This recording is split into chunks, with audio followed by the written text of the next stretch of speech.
अस्सलाम वालेकुम। इस वीडियो में हम बात करेंगे स्विच स्टेटमेंट पर। Switch statement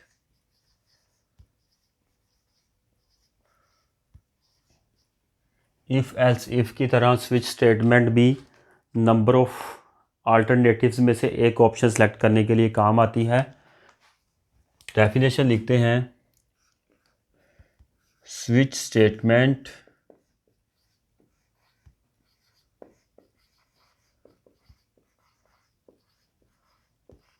is used to select one option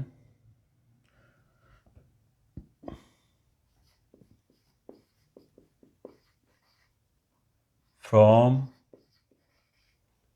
a list of options।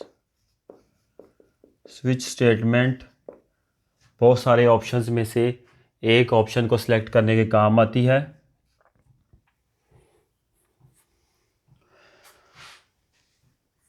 It compares, ये कंपेयर करती है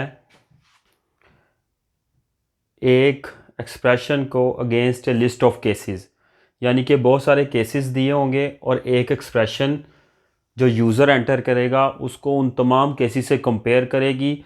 जिस केस से ये एक्सप्रेशन मैच कर जाएगा उसको क्या करेगी, एग्जीक्यूट करेगी और रेस्ट ऑफ ऑप्शन को स्किप कर देगी। It compares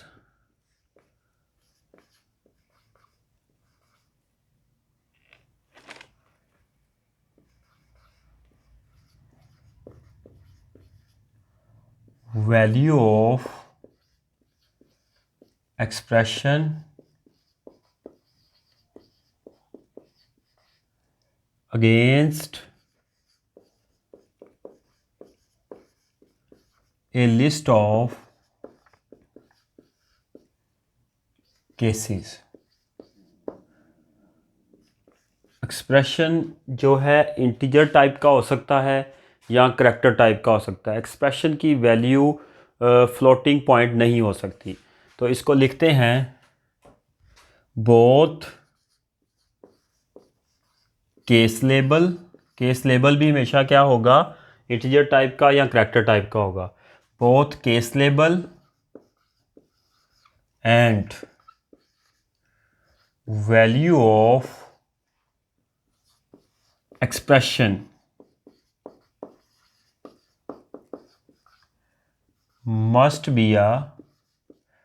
must be an integer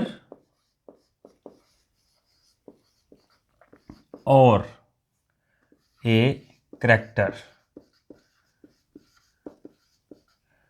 It cannot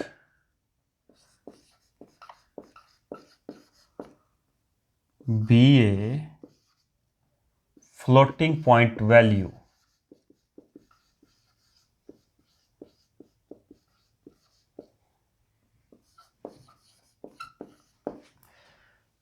हमने कहा स्विच स्टेटमेंट बहुत सारे ऑप्शंस में से एक ऑप्शन को सिलेक्ट करने के काम आता है। ये कंपेयर करता है एक्सप्रेशन की वैल्यू को लिस्ट ऑफ केसेस से। उसके बाद कहा लेबल जो होगा इसमें और एक्सप्रेशन की वैल्यू होगी, दोनों इंटीजर हो सकती हैं या करैक्टर हो सकती है। ये फ्लोटिंग पॉइंट वैल्यू नहीं हो सकती। स्विच स्टेटमेंट स्पेशली उन केसेस के लिए यूज़फुल है जिसमें जो सिलेक्शन है वैल्यू पर बेस्ड करती है। Switch statement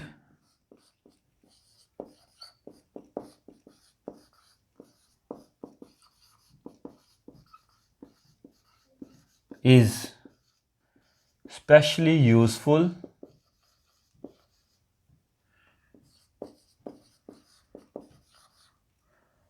for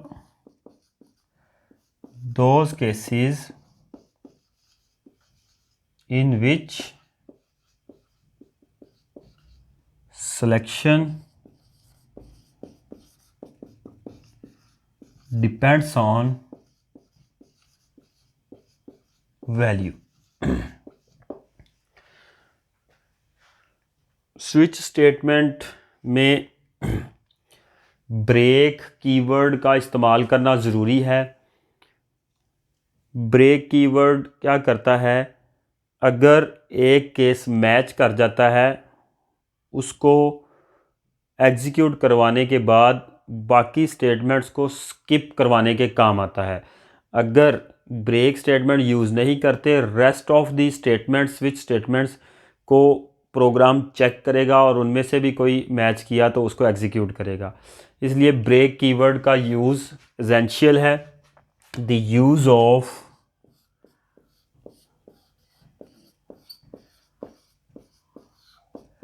break keyword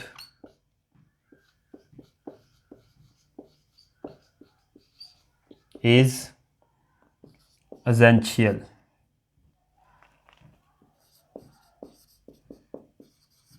because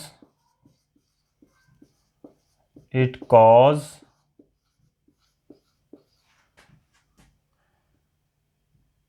to skip the rest of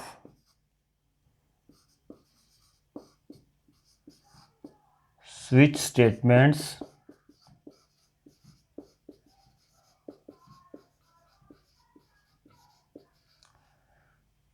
when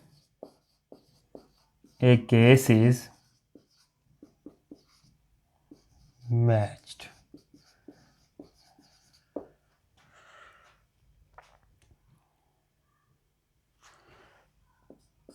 इसके अलावा अगर कोई केस मैच नहीं करता तो स्विच स्टेटमेंट में डिफ़ॉल्ट का कीवर्ड यूज़ किया जा सकता है कोई डिफ़ॉल्ट स्टेटमेंट को प्रिंट करवाने के लिए। डिफ़ॉल्ट हमने कहा ब्रेक कीवर्ड एसेंशियल है, अलबत्ता डिफ़ॉल्ट कीवर्ड स्विच स्टेटमेंट में ऑप्शनल है। Default keyword is optional in switch statement।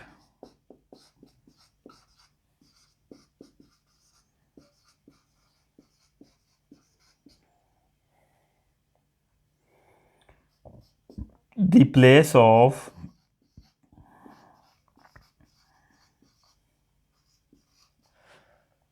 default keyword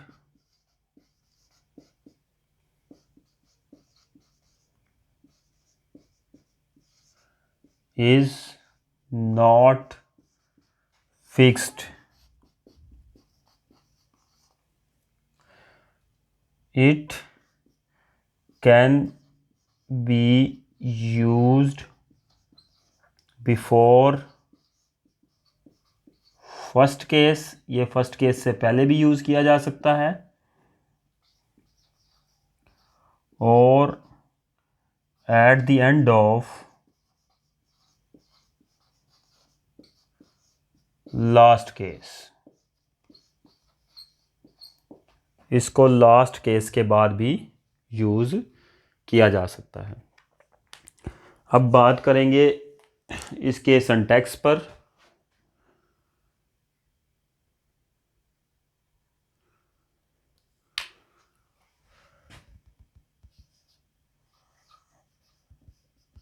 syntax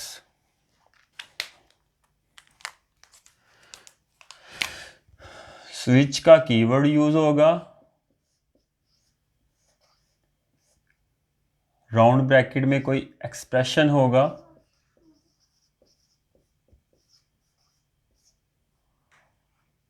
उसके बाद करली ब्रेसिस में केस लेबल होंगे,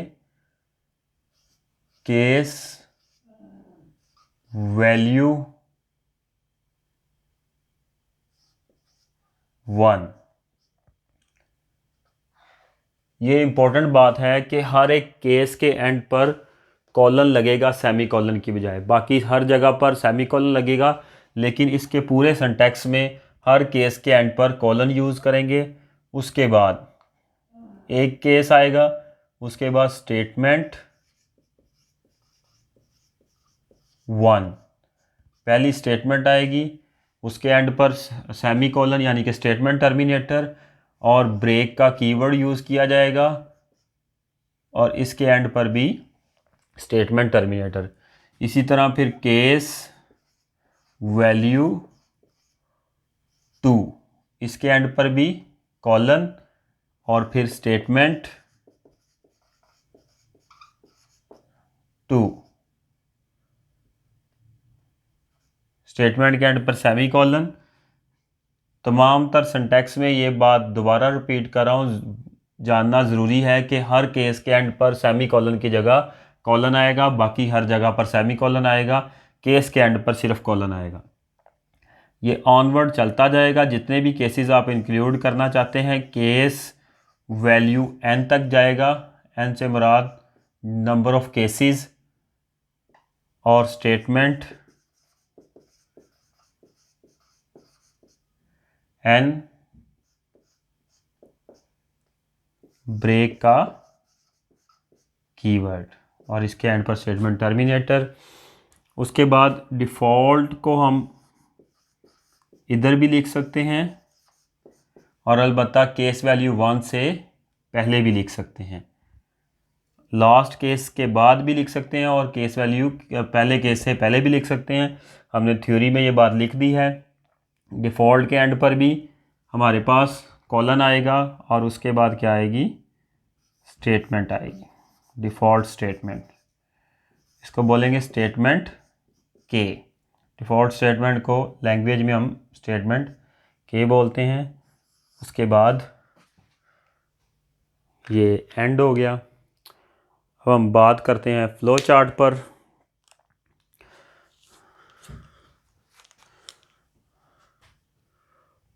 फ्लो चार्ट,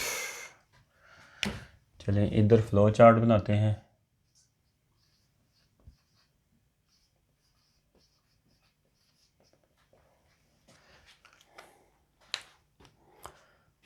सबसे पहले स्टार्ट,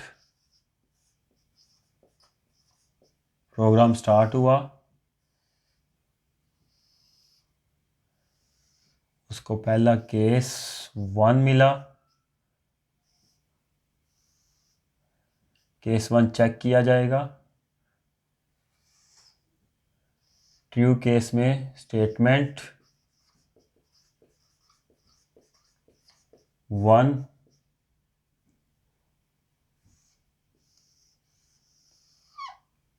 फॉल्स केस में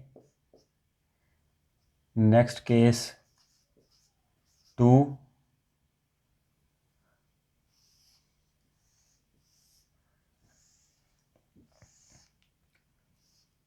ट्रू केस में स्टेटमेंट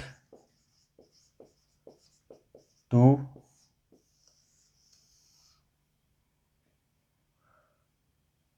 फॉल्स केस में केस n। यहाँ पर मैं डॉटेड 3 डॉट्स यूज़ करूँगा। इससे मुराद ये है कि केसेस ऑनवर्ड चलते जा रहे हैं और केस n तक जा रहे हैं, डिज़ायर्ड नंबर ऑफ़ केसेस तक बात जा रही है।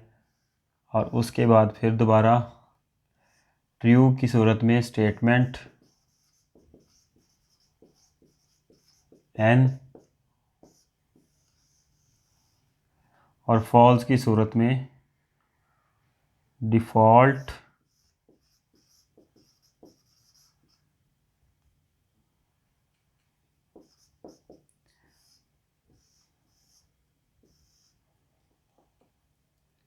इधर आएगा स्टेटमेंट के। जैसे ही कोई केस ट्रू होता है तो प्रोग्राम बाकी स्टेटमेंट्स को स्किप करके कनेक्टर के ज़रिए एंड तक जाएगा। इनमें से कोई भी केस ट्रू होता है तो स्टेटमेंट चलेगी, उसके बाद ये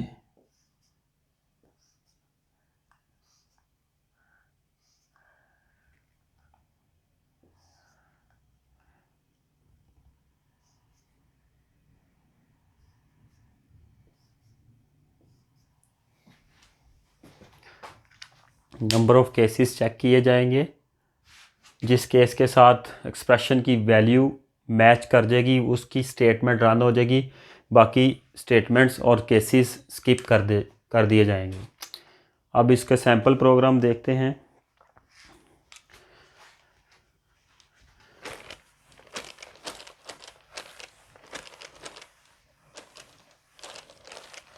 सैम्पल प्रोग्राम में यूज़र से हम कहेंगे कि वो कोई अल्फ़ाबेट एंटर करे और फिर हम चेक करेंगे कि ये अल्फ़ाबेट वोवल है या कॉन्सोनेंट है। सबसे पहले एज़ यूजुअल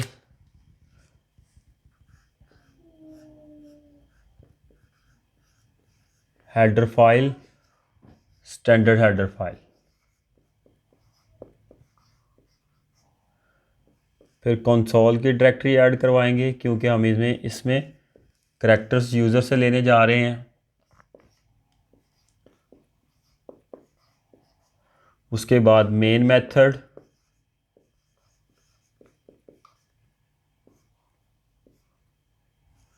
बॉडी स्टार्ट की, करैक्टर डाटा टाइप का एक वेरिएबल ch, यूज़र से हम करैक्टर वैल्यू लेने के लिए इंस्ट्रक्शन देते हैं प्लीज़ एंटर एनी करैक्टर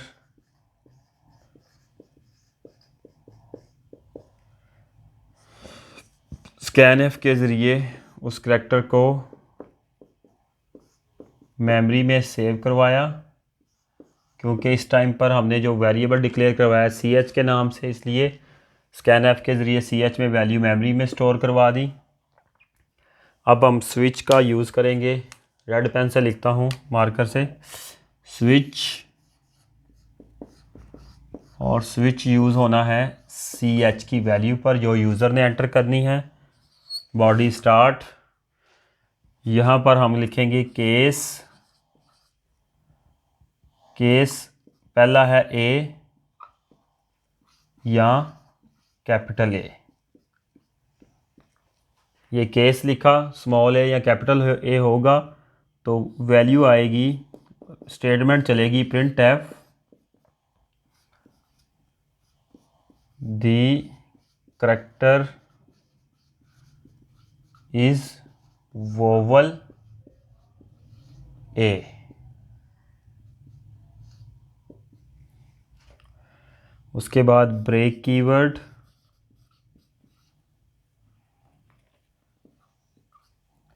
इसी तरह केस को रिपीट किया जाएगा ई के साथ, small E,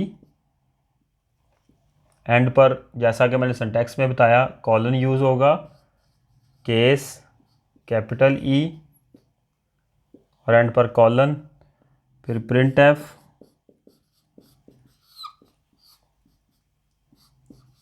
the character is vowel E. इसी तरह इसके एंड पर भी ब्रेक स्टेटमेंट। उसके बाद केस ए के साथ चेक कर लिया, ई के साथ, फिर आई, फिर ओ और फिर यू के साथ। I small, case I capital भी हो सकता है, प्रिंट एफ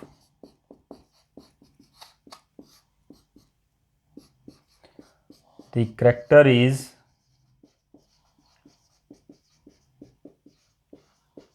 वोवल आई। उसके बाद case O, case O, sorry यहाँ पर ब्रेक का कीवर्ड भी आएगा, केस ओ और कैपिटल ओ। उसके बाद print f the character is vowel O, उसके बाद ब्रेक का कीवर्ड, फिर चेक किया जाएगा case,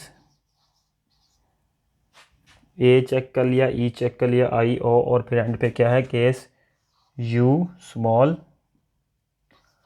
case you capital, print F,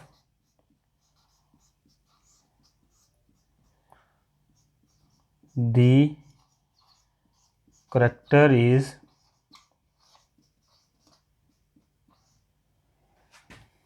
vowel u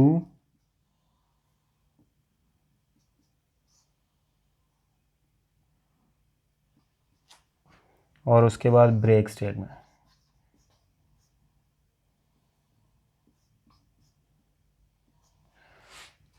and पर हमारे पास डिफ़ॉल्ट स्टेटमेंट है,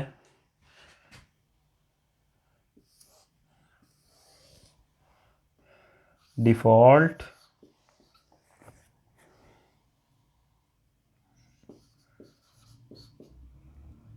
के एंड पर भी सिंटैक्स के मुताबिक कॉलन आएगा और print f the character is consonant, यानी कि वोवल नहीं है। वोवल्स के अलावा तमाम तर करैक्टर्स क्या हैं, कॉन्सोनेंट्स हैं। ये स्विच की बॉडी एंड, और लास्ट में जो प्रोग्राम की बॉडी स्टार्ट की थी वो एंड। तो इस प्रोग्राम में हमने देखा यूज़र से हमने करैक्टर वैल्यू ली, उसको 5 केसेस ए, ई, आई, ओ और यू के साथ मैच किया।